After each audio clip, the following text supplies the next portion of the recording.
नमस्कार, मैं हूं कुमार अनिल। डॉक्टर भीमराव अंबेडकर की पुस्तक बुद्ध और उनका धम्म, इस पर आधारित 84वीं कड़ी लेके मैं आपके सामने उपस्थित हूं। अभी हम लोग बात कर रहे हैं कि जो तैर्थिक थे, तो तैर्थिकों ने किस प्रकार षड्यंत्र किया तथागत को बदनाम करने के लिए, और एक सुंदर महिला को लगातार वो भेजते रहे, फिर बाद में उसकी जान तक ले ली और तथागत की कुटिया के निकट उसका शव फेंकवा दिया। फिर बाद में क्या हुआ वो सब हम लोग पिछली कड़ी में बात कर चुके हैं। आज हम बात करेंगे कि एक बार तो एक्सपोज हो गए तैर्थिक, उनका भंडाफोड़ हो गया, वो तथागत को बदनाम नहीं कर पाए, लेकिन इससे वो हार नहीं मानी उन्होंने।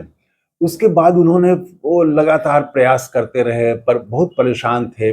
चौराहों पर खड़ा होकर के तैर्थिक भाषण दिया करते थे, बहुत उग्र, और वो श्रमण के खिलाफ में, तथागत के खिलाफ में भाषण देते थे कि इनमें क्या है, क्यों आप लोग जाते हैं उनके पीछे, क्या वो बोलते हैं, उनसे ज्यादा तो हम अच्छी बात आपको बताते हैं। आप उनको इतना दान देते हैं, हमें क्यों दान नहीं देते हैं?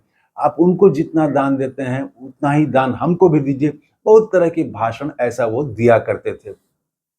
तो ये सब चल ही रहा था, वो बहुत निराश थे और उनको समझ में नहीं आ रहा था कि श्रमण गौतम को किस प्रकार रोका जाए, किस प्रकार इनको अलोकप्रिय किया जाए, और जनता में जो इनके प्रति आकर्षण है उसको कैसे खत्म किया जाए।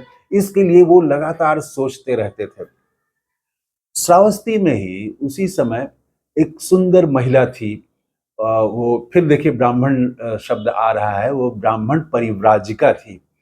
तो ये अम्बेडकर की किताब से मैं कह रहा हूँ। तो वो जो है वो बहुत ही सुंदर थी, और उसकी खासियत एक ये थी कि उसका दैहिक आकर्षण जो था, तो वो बहुत वो भी जो बात करती थी तो बहुत वो कामोत्तेजना पैदा करने के तरीके से उसका हाव भाव था। तो वो भी एक खास तरह से लोगों में थी, पहचानी जाती थी, उसकी भी पहचान थी। तो तैर्थिकों में से एक ने सोचा कि अगर वो, उसका नाम चिंचा है, तो वो अगर चिंचा तैयार हो जाती है, तो बहुत वो कामोत्तेजना फैलाने वाली महिला है वो, तो अगर वो तैयार हो जाती है, वो कुछ करती है, तब तथागत का जो पूरा आज का जो जिस तरह से वातावरण उनके पक्ष में है, वो सब खत्म हो जाएगा, वो अलोकप्रिय बदनाम हो जाएंगे। तो बाकी तैर्थिकों ने भी समर्थन किया कि हाँ, उससे बात की जाए। तो उसके बाद में एक दिन किसी तरह से उन लोगों ने खबर भिजवाई, तो वो चिंचा जो थी वो तैर्थिकों के उद्यान में पहुंची, और सारे तैर्थिक बैठे हुए थे वहां, सबका अभिवादन करके चिंचा भी बैठ गई। लेकिन उसके अभिवादन का किसी ने जवाब नहीं दिया। तो चिंचा बोली कि मैंने 3 बार अभिवादन किया आप सबका, आप लोग कोई जवाब नहीं दे रहे हैं, क्या मैंने कोई अपराध किया है? तो तैर्थिक तो मुंह लटकाए बैठे हुए थे, बहुत गंभीर अ, चिंतन जैसी स्थिति में। तो तैर्थिकों में से एक ने कहा कि नहीं बहन, तुमने कोई अपराध नहीं किया है।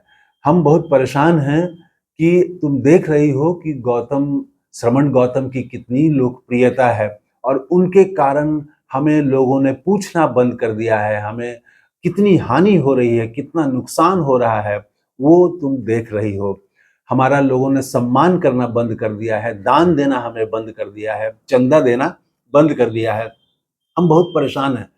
तो क्या तुम मेरी मदद कर सकती हो? बहन, अगर तुम चाहो तो जरूर कुछ मदद कर सकती हो।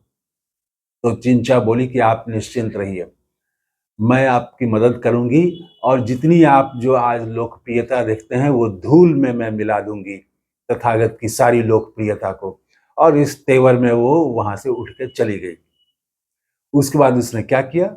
उसने ये किया कि रोज शाम को तथागत अपना प्रवचन देते थे, और जेतवन में, और लोग सुनने के लिए जाते थे। और जब लोग लौटते, उसी समय चिंचा लाल साड़ी पहन के, माला पहन के, हाथ में फूल लेके, हाथ में सुगंधित तेल लेके, वो जो है रोज शाम में उधर जाती। लोग लौटते जेतवन से, और ये जेतवन की तरफ जाती। लोग पूछते कि कहाँ जा रही हो? तो वो कहती कि मैं जेतवन में तथागत के पास जा रही हूँ, गंधकुटी में जा रही हूँ। तो ये क्रम चलता रहा और इसी तरह से रोज मिलते लोग और रोज पूछते। धीरे धीरे ये बात फैल गई कि वही रोज जाती है, वो गंधकुटी में जाती है तथागत के यहाँ, और सुबह फिर लौटती वो।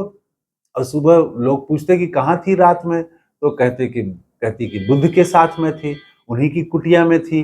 तो ये बात धीरे धीरे वो 4 महीने तक लोगों को बताती रही। 4 महीने के बाद उसने अपने पेट में कुछ पुराने चिथड़े लपेट लिए और पेट को थोड़ा बड़ा कर लिया। और उसके बाद वो कहने लगी कि उसी तरह से वो घूमने लगी और लोगों को बताने लगी जगह जगह कि जो है मैं गर्भवती हो गई हूँ, तथागत ने के साथ में थी और उन्होंने ही मुझे गर्भवती कर दिया है। इस तरह का वो कहने लगी चौराहों पर खड़ा हो के। लोग कुछ कुछ विश्वास भी करने लगे, लोगों के मन में कुछ कुछ शंका भी आने लगी, लेकिन वो रुकी नहीं और ये कहती रही वो।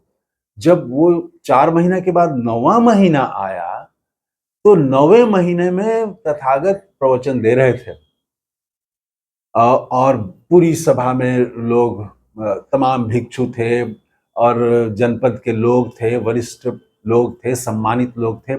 उस सभा में वो पहुंच गई चिंचा। और 9वें महीने में उसने क्या किया कि अब तो वो चिथड़ा लपेटने के बजाय उसने क्या किया कि एक लकड़ी की हाड़ी बनवाई उसने, और लकड़ी की हाड़ी को उसने पेट पर बांध लिया, गोलाकार जो है उस तरह से बनाया, पेट पर बांध के और वहां पहुंच गई।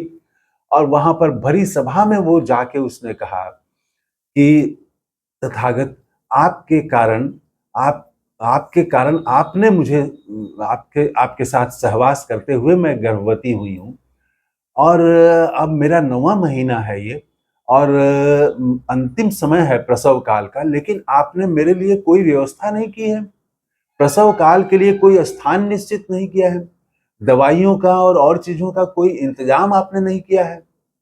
पूरी सभा में आप समझिए कि सन्नाटा छा गया। तमाम भिक्षु और जो गणमान्य लोग थे वो सब एकदम सन्नाटे में आ गए, सब शांत हो गए, चुपचाप लोग चुप हो गई, पूरी सभा एकदम से शांत हो गई।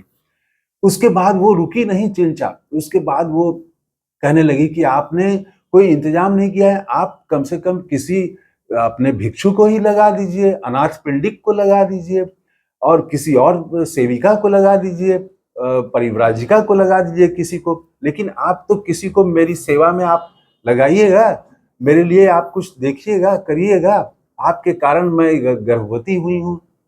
उसके बाद फिर वो और ज्यादा आरोप लगाती है, फिर कहती है कि आपको किसी सुंदर महिला के साथ जाने में तो बहुत, देखिए कितना एकदम घृणित स्तर पर पहुंच गया मामला।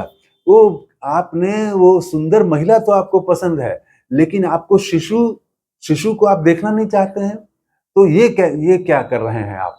तो इस तरह से वो जोर जोर से बोलने लगी, पूरी सभा में एकदम सन्नाटा। जब वो बोल ली तो तथागत तथागत भी बहुत शांत थे, वो हमेशा की तरह शांत थे। जब ये बोल ली तो तथागत ने बहुत शांत भाव से ही कहा कि देखो, तुम जो बोल रही हो चिंचा, तो या इस ये सत्य है या असत्य है, ये दो ही लोग दुनिया में जानते हैं, एक मैं जानता हूं और एक तुम जानती हो।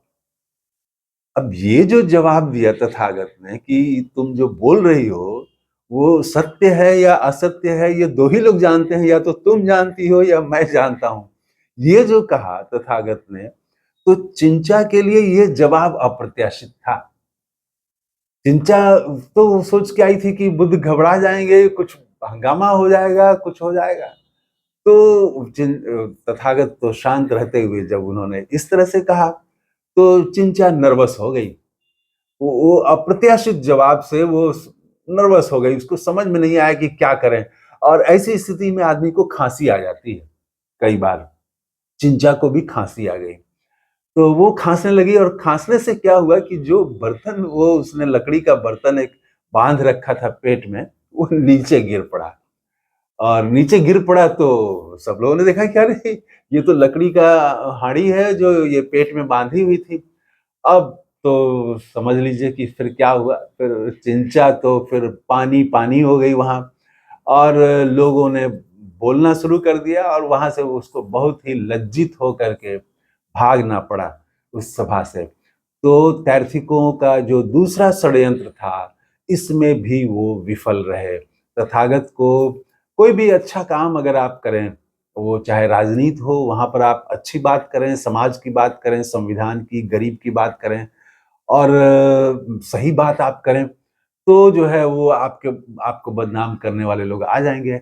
समाज में हम आज भी देखते हैं, तो तथागत दुनिया को एक नई राह दिखा रहे थे।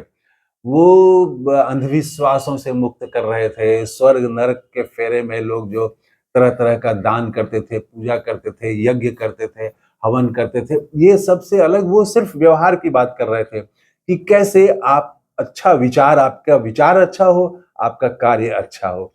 इसके लिए वो मार्ग बता रहे थे, ध्यान की विधि बता रहे थे और इससे समाज में बड़ा परिवर्तन आ रहा था। तो जिस वर्ग की हानि हो रही थी, वो वर्ग देखिए कैसा-कैसा षड्यंत्र कर रहा था। तो ये दूसरा फिर आरोप तैर्थिकों का आरोप भी उसका भी भंडाफोड़ हो गया। आगे हम फिर अभी 3-4 अभी और षड्यंत्रों की बात करेंगे, वो अगली कड़ी में। तब तक के लिए बुद्ध को नमस्कार करते हुए अपनी बात खत्म कर रहा हूँ। थैंक यू, धन्यवाद, जय हिंद।